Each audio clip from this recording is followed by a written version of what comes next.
Robbie Moore, Shadow Farming Minister. Look, why does this case matter today? Why do you think? This case really matters because it is impacting so many people within our agricultural sector, from our family farming businesses right the way through to the wider supply chain. And what's clear is the government is making a significant policy change, a policy that's been in place for the last 30 years, is going to directly, with a cliff edge that kicks in April, impact those businesses. And what's at the crunch of this is that there was no consultation that was undertaken with our family farming sector and those wider family businesses around the implications of agricultural property relief and business property relief on their businesses. And that's why this really matters, because ultimately the government has made a decision without any consultation, but yet it is negatively impacting those who work day in, day out to put food on our plates. The government has backtracked over part of it, now raised 2.5 million. I mean, most people watching this at home can't imagine how much money it's like. Stand over broad shoulders there in the breeze. Absolutely not.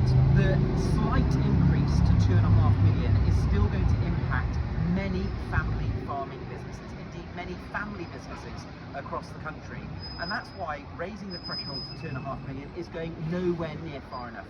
As the Conservative Party, we've been very clear that the 100% relief should go back in for agricultural property relief and business property relief, and that is certainly something that we will implement if we're lucky enough to be back in government.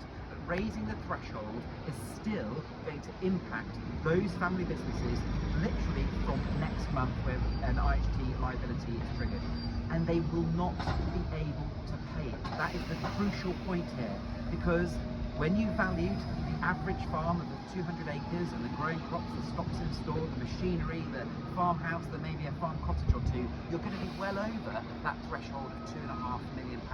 Therefore, exposing that business to a liability they simply will not be able to pay.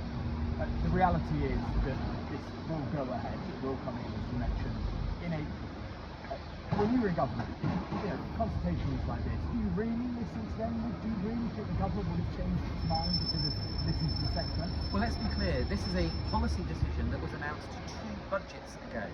The Chancellor has had ample time to consult with our farming sector and our wider business community. They clearly have not done that. That's why this case, quite rightly, has been brought to the courts today, and we're waiting that judgment. This is about fairness.